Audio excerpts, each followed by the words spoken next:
जब तक ना बदले जालिम हुकूमत का मिजाज, एहतजाज एहतजाज एहतजाज। वक्फ संशोधन विधेयक 2024 संवैधानिक मूल्य एवं सांप्रदायिक सौहार्द के लिए गंभीर खतरा है। केंद्रीय मंत्रिमंडल में एक भी मुस्लिम मंत्री नहीं। सच तो यह है कि अभी ईद पे नमाज पढ़ने के लिए भी नए नियम बनाए गए और जो नमाज पढ़ रहे थे उनके पीछे पुलिस कर्मचारी लाठी लेकर खड़ा था, मैंने खुद देखा सर। बिल्किस बानो के आरोपियों का जेल से बाहर आने के बाद स्वागत किया गया सर। मुसलमानों की जमीन की बात है, SC/ST की जो जमीन है वो छीनी जा रही है सर। कानून से ऊपर उठकर मुसलमानों घरों पर बुलडोजर चलाए गए, सबने देखा। सुरक्षा की बात करते हैं, लिंचिंग की गई, मुसलमान मारे गए सर। कावड़ यात्रा में गरीबों के ठेलों पे सुप्रीम कोर्ट ने ऑर्डर किया कि नाम मत लिखवाओ, देश को मत तोड़ो। अंत में सर बात निकली है तो दूर तक जाएगी। पार्टी सरकार के नेता यात्रा निकाल के कहते हैं मुसलमानों को भगाओ, और कई एक मुस्लिम MP पिछली बार सर उनको क्या क्या शब्द निकले, कोई निंदा नहीं हुई सर, और उसका प्रमोशन हुआ। और कभी आपके नेता कहते हैं सरकार गोली मारो, और आप हिंदू राष्ट्र की बात करते हैं सर। अंदाजे जमाना कहता है कि मौजे हवा रुख बदलेंगी, अंगारों से गुलशन फूटेगा, शबनम से सरारे निकलेंगी। धन्यवाद अध्यक्ष जी।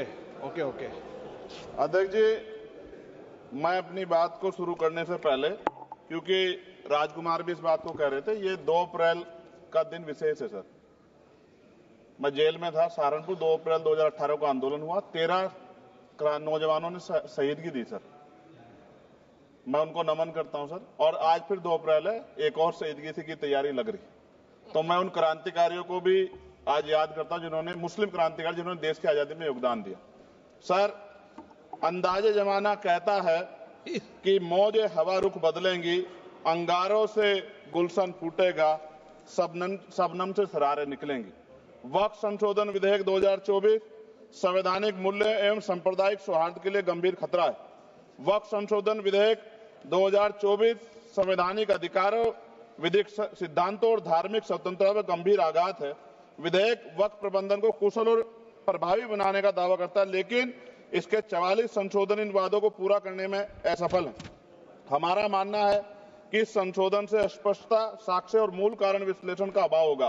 पूर्व संशोधनों का मूल्यांकन नहीं होगा, हितधारकों से परामर्श की पारदर्शिता नहीं होगी, मौलिक अधिकार का उल्लंघन होगा। Article 13, article 14, article 25, article 26, article 50, article 300 सर्वोच्च न्यायालय के निर्णय, स्थापित कानून और इस्लामी सिद्धांत और संविधान की भावना का उल्लंघन होगा।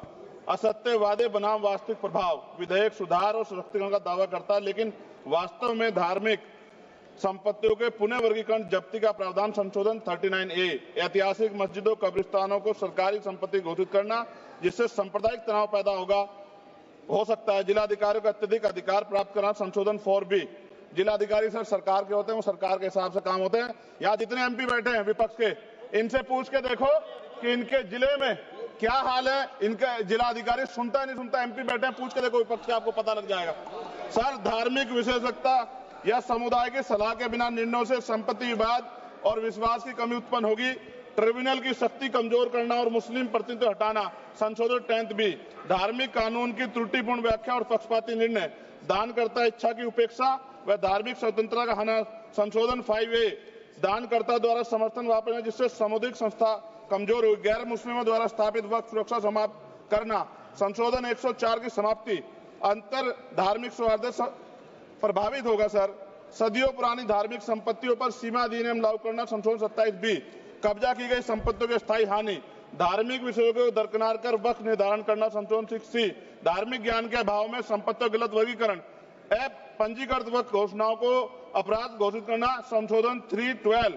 भय के माहौल में धार्मिक दान में गिरावट, मनमाने सर्वेक्षण को और वर्गीकरण की अनुमति देना, संशोधन 8A। धन्यवाद वकील साहब।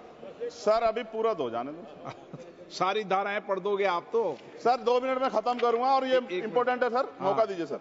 बिना जवाबदेही के बड़े पैमाने पर वक्फ संपत्तियों का पुनः वर्गीकरण, प्रशासनिक भ्रम और प्रभावशीलता को नुकसान पहुंचाना, संशोधन 12D। कानूनी विवादों और कुप्रबंधन को वक्फ बोर्डों की विश्वसनीयता का नुकसान, अस्पष्ट आधारों पर राज्य द्वारा वक्फ बोर्ड को भंग करने का अधिकार, संशोधन 3C। राज्य के व्यापक विरोध प्रदर्शन, धार्मिक लक्ष्य का लक्ष्य, सार्वजनिक हित के नाम पर वक्फ प्रशासन पर पूर्ण नियंत्रण, संशोधन 37C2। व्यापक स्तर पर अशांति विरोध प्रदर्शन, कानून व्यवस्था की गंभीर स्थिति। सर, सरकार के उद्देश्य से नजर आता है मुस्लिम समुदाय के योगदानों पर नियंत्रण स्थापित करना, मुसलमानों को उनकी वक्फ संपत्ति वंचित करना, वक्फ स्थापित करने का अधिकार प्रतिबंध लगाना, वाकिफ और मुतवल्ली की इस्लामी परिवर्तन करना। इस विधेयक को वर्तमान रूप से स्वीकार करें और समावेशी परामर्श, कानून स्पष्टता, संवैधानिक धार्मिक सुरक्षा सुनिश्चित करें। सर, ये तो बिल पे था सर, क्योंकि आप कहते हैं बिल पे बोलना चाहिए 2 दिन नहीं, लेकिन सर मैं सुबह से सुन रहा हूं सर 2-3 चीजें बोलूंगा सर। जो विद्वान सरकार मुसलमानों की कितनी हितैषी है सर, कुछ कह रहे हैं क्या? जो विद्वान होता है वो बिल पे बोलता है। सर बस खत्म कर रहा हूं। सरकार कितनी हितैषी है सर? केंद्रीय मंत्रिमंडल में एक भी मुस्लिम मंत्री नहीं है। सच तो यह है कि अभी ईद पे नमाज पढ़ने के लिए भी नए नियम बनाए गए और जो नमाज पढ़ रहे थे उनके पीछे पुलिस कर्मचारी लाठी लेकर खड़ा था, मैंने खुद देखा सर। अगर सरकार इतनी देर सच्चर कमेटी की रिपोर्ट पर चर्चा कराएगी, बिल्किस बानो के आरोपियों का जेल से बाहर आने के बाद स्वागत किया गया सर। मुसलमानों की जमीन की बात है, SC/ST की जो जमीन है वो छीनी जा रही है सर। कानून से ऊपर उठकर मुसलमानों घरों पर बुलडोजर चलाए गए, सबने देखा। सुरक्षा की बात करते हैं, लिंचिंग की गई, मुसलमान मारे गए सर। कावड़ यात्रा में गरीबों के ठेलों पे सुप्रीम कोर्ट ने ऑर्डर किया कि नाम मत लिखवाओ, देश को मत तोड़ो। अंत में सर बात निकली है तो दूर तक जाएगी। पार्टी सरकार के नेता यात्रा निकाल के कहते हैं मुसलमानों को भगाओ, और कई एक मुस्लिम MP पिछली बार सर उनको क्या क्या शब्द निकले, कोई निंदा नहीं हुई सर, और उसका प्रमोशन हुआ। और कभी आपके नेता कहते हैं सरकार गोली मारो, और आप हिंदू राष्ट्र की बात करते हैं सर।